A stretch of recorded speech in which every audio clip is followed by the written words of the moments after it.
xaaji yuusuf ciga raagi oo ah ganacsade u dhashay gobolka City isla markaasna muddo badan ku sugnaa dalka Djibouti hawlo ganacsi awgeed ayaa markii ugu horeysay magaalada Shinile ee xarunta gobolka City ka hirgeliyay hotel ka kooban dhismo hoose iyo laba dabaq oo korka ah. xaaji yuusuf oo horey ugu hamiyi jiray inuu maalgelin ku sameeyay deegaanka ayaa sheegay in caqabado amni oo jiray ka hor isbedelka deegaanka ay hor istaageen qorshihiisii ganacsi. si kastaba haatee isagoo la hadlay warbaahinta deegaanka ayuu tilmaamay in nabadgelyada iyo xorriyadda ganacsi ee deegaanka maanta ka jirta ay horseeday inuu hirgeliyo hotel cusub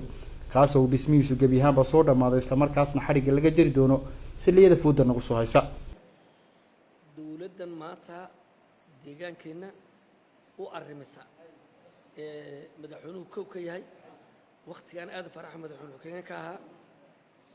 iyo Mustafa waqtiga ay qabteen maamulka dawladda deegaanka waqtigaas nin kasto wax qaban karayba ayuu ku soo fikiray inuu deegaankiisa wax ka qabto waqtigaasaan aniguna yaan bilaabay dareenkii ugu taagnaa meelaan dhigi iyo dhaqdhaqaaq igu adkaa waqtigaasaan bilaabay alxamdulillah maanta waa ka taagan ma hotelkaas maanta wuxuu ku fadhiyaa ilaahay alxamdigiisa markii waxa la isiiyay dhul noqonaya 7,200 oo kaare waxa la booliiska ku durugtay oo adu waxa laga gooyay kun yaa laga gooyay albaabka booliiska adugu 6,000 iyo wax uu yahay inta ku fadhiyo waqtiga kala waa la fahaygaban yaa la cabsoon jiraba rumaan ku sheegaya gaariga aan wata la cabsoon jiray dadka gaariga soo laga qaadan jiray inta 280 malyan yaanu jeeda macnaha yaa iga baxday إلى يمكن نسبيه سوسي صعدة. هي كتر قلبك هي كتر. xaaji yuusuf ciga raagi ayaa sheegay inuu rumaysnaa in maalgelin dhulkiisa hooyo oo ku sameeyay ay tahay guul aan laga shakiin karin isagoona xusay inay jireen dad horay ugu dhiirigelin waayay. waxa la oran jiray ma meesha boorkaad wax ka dhisaysaa ma meesha siigaada wax ka dhisanaysaa maxaad magaalada u dhisan weyday maxaad dirab u gali weyday maxaad meelaha casmadaha u dhisi weyday lacagta inta laga xaq maxaad u galinaysaa bal oran jiray ma 300 malyan madam ka halkan u galini ma bal oran jiray ha nasiibkayga sugi nabadana way ku samray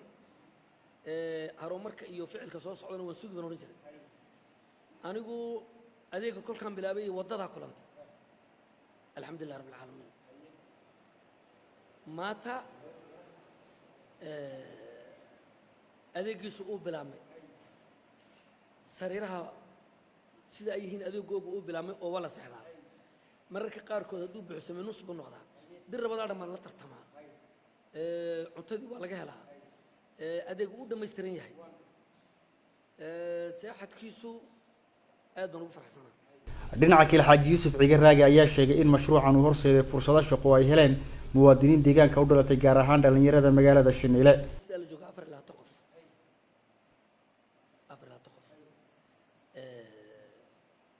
kuwan nadaafada kitchenka maxaan ku dhahaa ilaa maamulka hotelka 24 qof oo Shinile u badan iyo shaqo ganacsade xaaji yuusuf ciga raagi oo durbadda dhamiyay faa'iidada hotelka cusub ayaa sheegay inuu qorsheynayo dhismaha hotel kale oo mustaqbalka dhow haddii uu helo fursad dhul ku haboon oo kale si uu door muuqda uga qaato kobaca dhaqaalaha deegaanka. anu gaadileey baan ahaan jiray shaqadayda waxaan ka soo bilaabay shaqaale kolkaan ka soo wareegay gaadiid gawaarida waaweyn maanta waxaan isla hotel kale labaad dhis haddii aan heli lahaa oo dawladdu fursad ay siin lahayd waxaan ku doortay khasaare male walwal male oo wax distood farta ka qaaday neefka xoolaha meel barwaaqo kulkaad kaysid oo ku soo dadaashada abaarta aad kala soo dadaashid oo meel barwaaqo ah fursadu xagga ilaahay ka sugaysa ay kugu sinto maxaad ka heshaa نعفقي هدي عنا تياد هيلي بتاعي بس ما واحد يبغى كوماس laakiin mud baad ka baqdaa taas tanse nabadgelyada mooyaane nacfigii iyo caanaka maalitaanki baad hadda wixii ka dambeeya iyada xariga ka jartay shakhsi ahaantaadaba hoteelku waa wax aanad cidba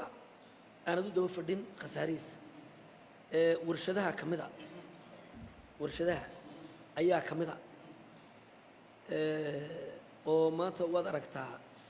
dadkii inaga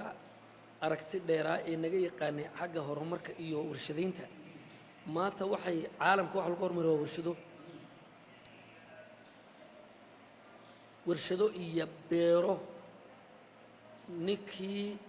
maanta fursadda ka faa'iidaystayey waa nin soo dadaalay anuse hoteelkaan dareemayaa hadda hoteelka ayaan dareemayaa faa'iidada uu leeyahay iyo ganacsiga gaadiidkan ku soo jiray maanta fursadda hoteelku uu leeyahay waa fursad walwal aan lahayn